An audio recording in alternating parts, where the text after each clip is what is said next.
in, come in. Hello, hi, come on in. Hi. Come and have a seat. Well, last time you looked in, God, things are falling. What was that? Here. That's the Temenos Academy Review. Very good academic journal. Anyway,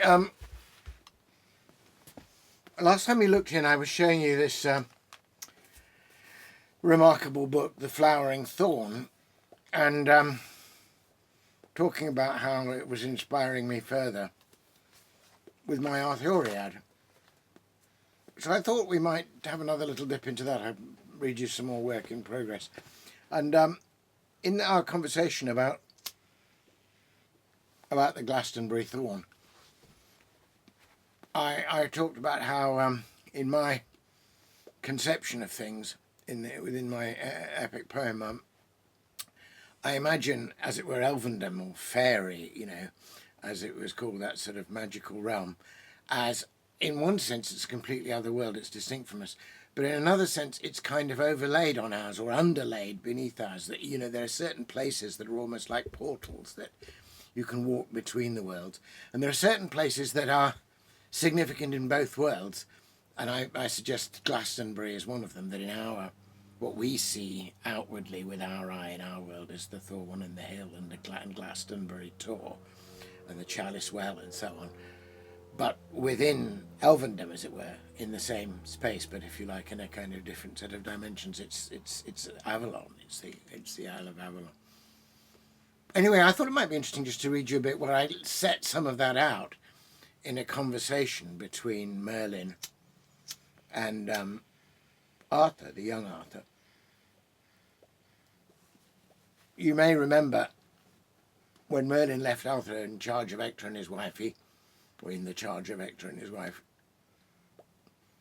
said he should be christened, and that was very important, but let him also know the old lore and about the elves and fays. So Merlin, in a sense, is a representative of both. So I thought I'd find a passage, I should have marked it up, where Merlin tells him a little bit more about that. So here we are.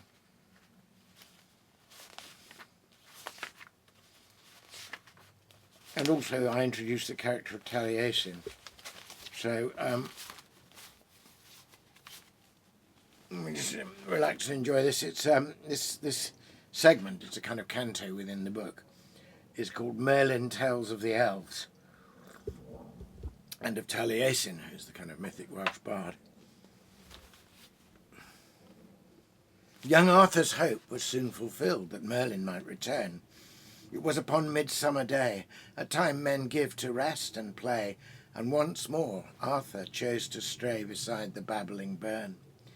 He felt the call to walk upstream towards the river's source, high in the vale's defending hills, from whose steep crags the water spills, up where the standing stones stand still and guard the river's course.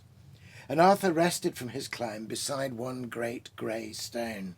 Below him the fair valley spread with fallow fields and homely stead, the river running like a thread, and Arthur took and broke his bread, thinking to eat alone. But from the stone beside him came a strange and eerie sound. There was no wind, yet from the stone there came a kind of wind-warped moan, as if some wuthering wind had blown and whistled all around. And as he stared at that grey stone, set there in ancient days, it seemed as though its solid side was turned to mist that clarified, and a great door swung open wide. Long vistas deep within he spied, and stared in deep amaze. There seemed a world within the stone, as great as that without, and from within the stone there came a figure clothed in light and flame, and it grew greater as it came, and then it hailed him in God's name, and from the stone stepped out. And there stood Merlin, large as life, and greeted Arthur fair. Arthur, my friend, be not amazed, nor think your vision false or dazed. You see one of the ancient ways, the portals set in elder days, between the worlds of men and fays, a gate to Elfland fair. For there are worlds, more wondrous worlds than ever you can think. And there are worlds inside of worlds, and every world is linked. Your own bards tell the story true of elvendom in lays, and how sometimes a man might stray, especially on Midsummer's Day, across a boundary, and stay a while with elves and fays. He might, it seemed, stay many years and have adventures there, yet on return the same sun burned the same midsummer air.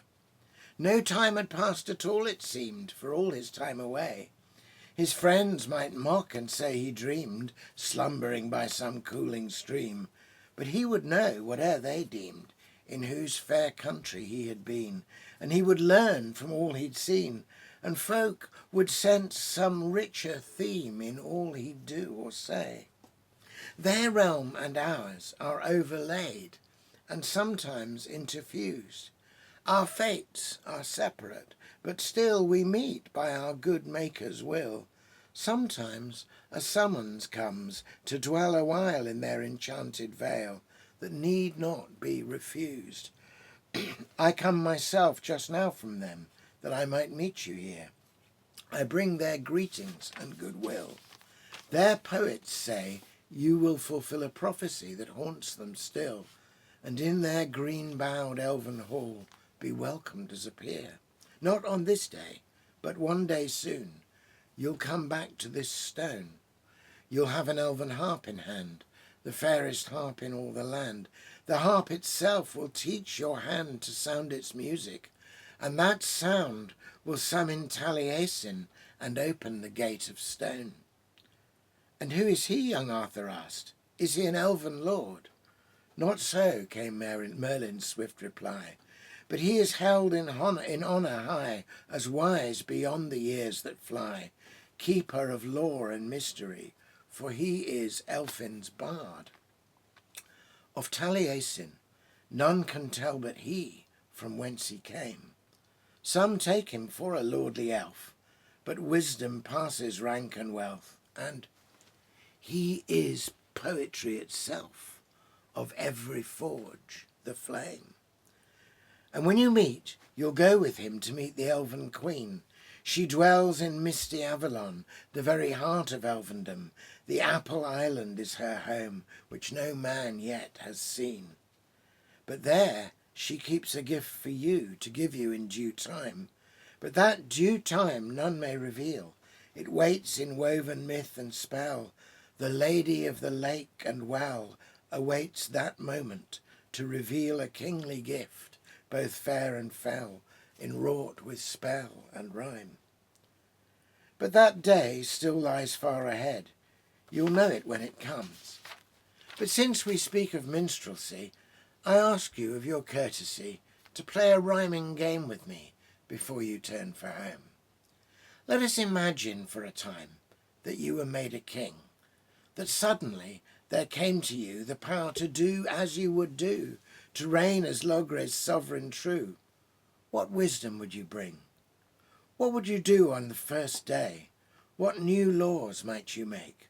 If it was in your own command to change the customs of the land, what would you ask or else demand? What would you give or take?